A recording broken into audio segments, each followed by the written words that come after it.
یو سړی ښځې ته ګوته ړقوي ته د نن نه بعد جنې راوړه ځه خو زموږ دا ښځې داسې دي چې ډېرې حیاناکې او ډېرې درنې ښځې چې لکه زوروره ښځې او ته چې په ځان کې غیرت ولګوو ته یې هلک کوي زه به درله هلک راوړم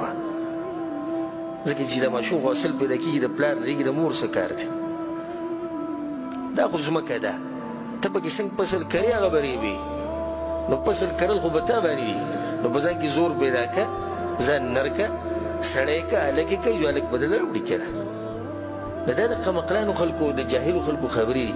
چې ښځه وایي ټکی ووایي تا بیا جنۍ راوړه دغه شان د جاهلیت په وخت کې دا داسې خاص عادت نه و د واده دپاره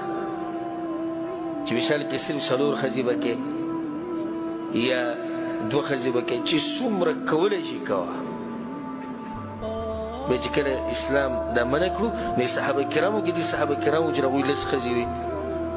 د چا اته وي د چا